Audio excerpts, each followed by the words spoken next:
Shalom à tous, la paracha de cette semaine, c'est la paracha Tzav, qui veut dire ordonner. On entre dans ce temps de Pessah et il est important de comprendre qu'est-ce que Hachem nous demande. Dans cette paracha, on va voir qu'il y a différentes corbanotes, dont le Hola, qui est le sacrifice dans son entièreté de l'animal, le Zebar Shlamim, ou qui est plus exactement dit l'action de grâce.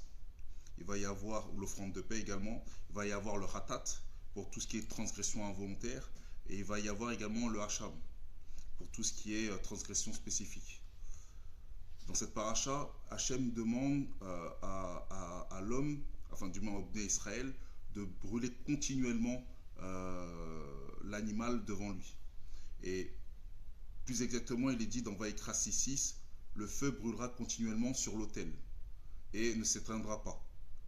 Donc si on devait l'appliquer aujourd'hui, ce serait quoi? Ce serait que ce feu qui symbolise la passion et la relation avec Hachem, cette passion spirituelle, doit être constamment alimentée avec Dieu. Dans la vie moderne, ça veut dire quoi? Ça veut dire qu'on doit entretenir cette motivation, son émouna, sa foi, et également cette chaleur dans la relation avec Hachem. Petite anecdote, allumer tout ce qui est intérieur, c'est passer par la prière, par les études, par les bonnes actions. Il va également y avoir l'offrande pour le pauvre, le mincha, qui est fait à base de farine, et qui va représenter, elle, l'offrande la plus chère aux yeux d'Hachem. Parce que bien qu'elle soit infime, elle montre à quel point le cœur est disposé à servir Hachem. Et ça, c'est très important pour lui, parce que ce n'est pas la quantité et la grandeur qui va faire que Hachem prend plaisir. C'est vraiment la disposition du cœur.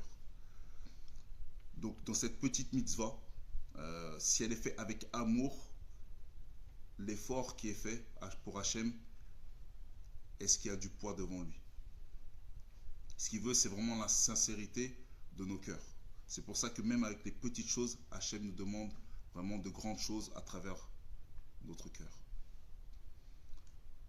On a un exemple, par exemple, dans la Brit Hadasha, dans un contexte légèrement différent, avec Yeshua qui, lorsqu'il pose la question à cet Talmidib, la femme qui est à l'entrée du temple, du Beth Amikdash, qui pose une pièce, il demande qui a donné la plus grande offrande. Et finalement, on se rend compte que ce n'est pas les autres parce qu'ils ont donné de leur superflu, mais c'est elle parce qu'elle a tout donné.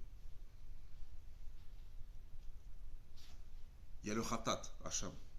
Donc c'est le sacrifice expiatoire. Et ce sacrifice nous enseigne quoi?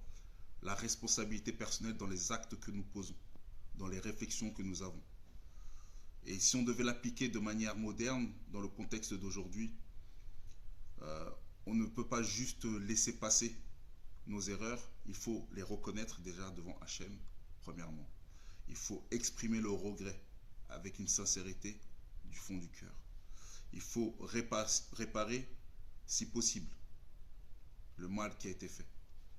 Et s'engager à ne pas recommencer, donc faire une vraie teshuva pour pouvoir de nouveau marcher dans les voies d'Hachem.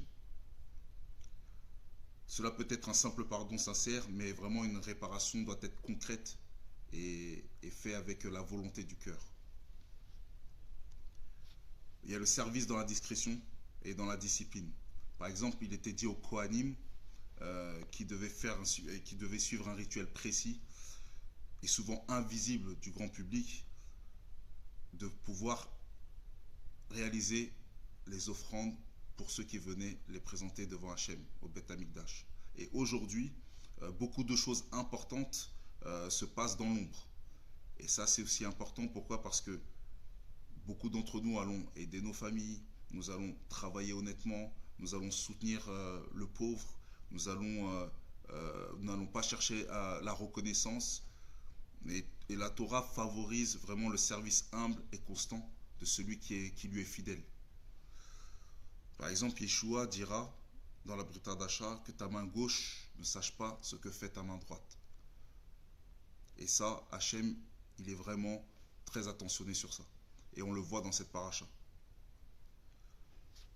Cinquièmement, se sanctifier.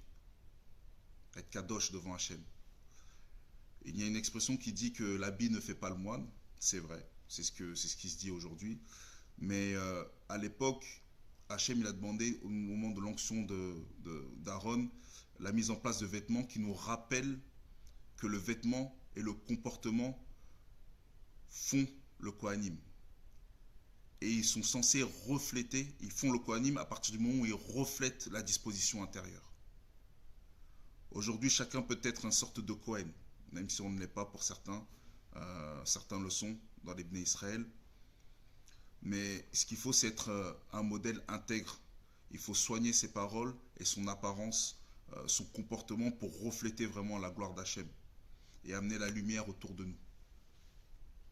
En résumé, il n'y a plus de Beth Amikdash. Donc, même sans lui, sans le temple, il faut que l'autel de nos cœurs soit alimenté par la prière, l'étude, par la disposition qui lui soit favorable à Hachem. Il faut que le feu de notre engagement ne s'éteigne pas, qu'on le garde constamment allumé. Il faut que les sacrifices soient nos choix et nos efforts soient également des gestes d'amour. Et il faut qu'au quotidien, la sainteté puisse régner.